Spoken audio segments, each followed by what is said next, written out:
Good evening, Bahamas. Coming up tonight, a few questions surrounding Wednesday's tabling of the Freedom of Information Bill. Gender-based violence still a concern for the country. Why the immigration minister says his department needs help, and what kind of Christmas will Grand Bahamians have next week?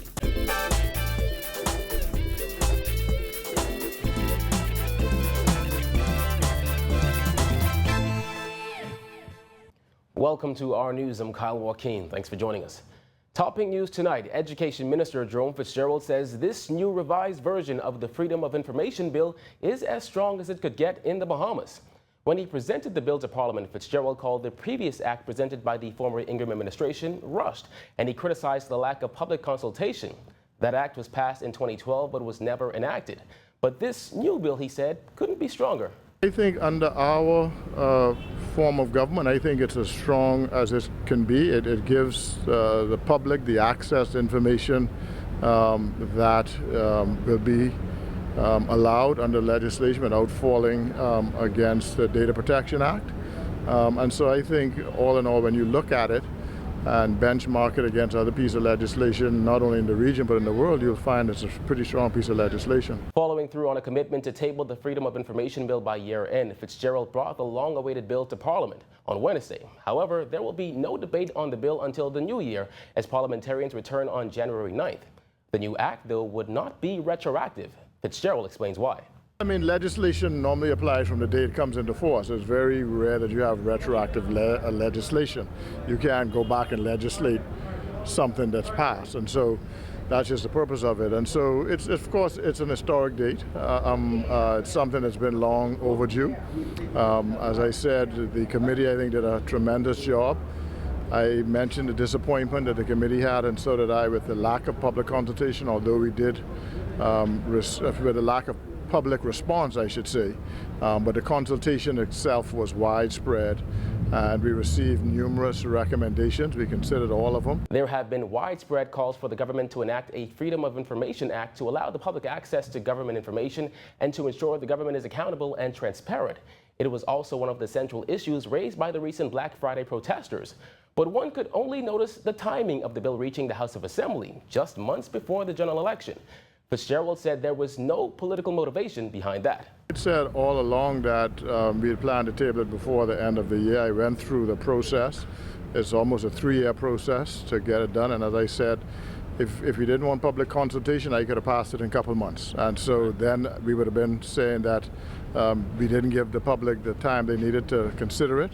And I think that the legislation is better for it. I mean, it's an important piece of legislation, and it needed to be given attention that it deserved, and I think it was given that attention. As I said, I stayed out of it, and I think the committee did an excellent job. As I said, they all have full-time jobs, although they played an important role in it, and they did an excellent job. And so, you know, it could have gone and come quicker if I didn't consult and I didn't appoint a committee, yes, but it wouldn't have been it wouldn't have had the breadth and depth that it has with regard to legislation.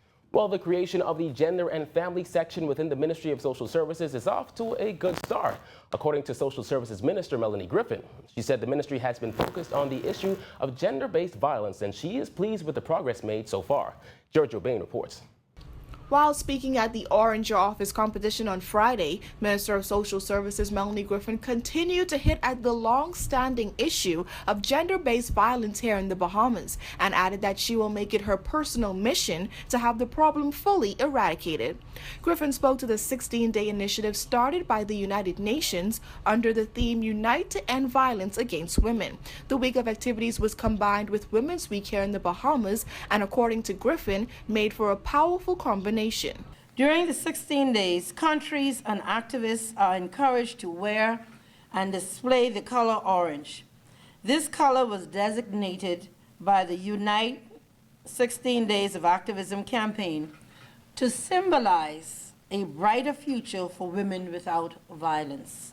While congratulating the winners of the Orange Office competition, Griffin commended them for highlighting the most popular and deadly form of gender-based violence, which is gender-motivated killings. Griffin added that with over 20 reported cases of gender-motivated killings here in the Bahamas this year, she is simply tired of it.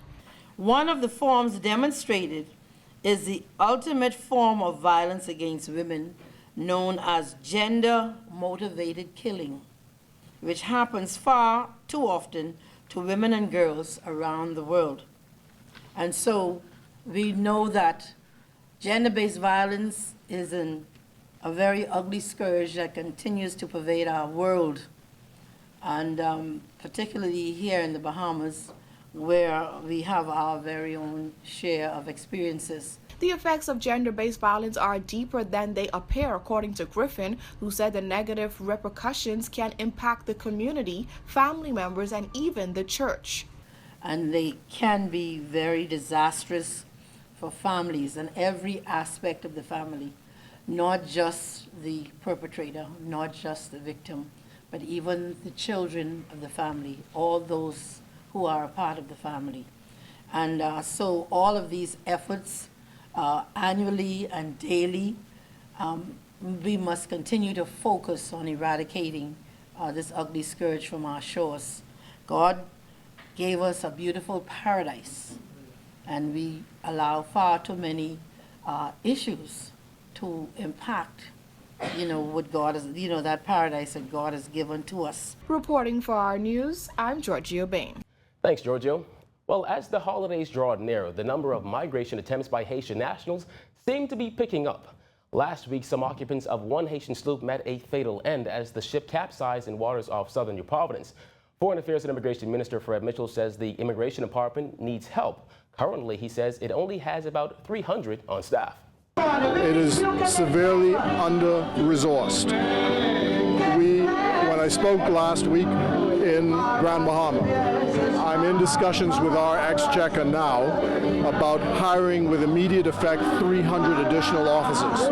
That's what we need. In addition, we need equipment. Abaco, for example, is a vast place. We shouldn't have to depend on other people's resources, private sector and public sector. Immigration should have its own resources to move around. But he says manpower isn't the only issue affecting immigration in the country. Mitchell says Hurricane Matthew had a huge impact on many government departments and the resources available. Money and cash flow is a problem because revenue is adversely affected. So we got a lot of challenges, but that's the answer in part. There have been calls for increased patrols by the Royal Bahamas Defense Force, particularly in waters off of southern New Providence. However, Mitchell says the government needs to address the root of the immigration issue. But we need to do some things to try and stop this at its source. With the new U.S. administration, perhaps we can get some additional resources, put either from an enforcement point of view to bottle it up, or to put some additional investment in the north of Haiti to stop this from happening. More than 5,000 illegal immigrants were repatriated in 2015. When our news returns, just how well has consultation been going with National Health Insurance? Stay with us.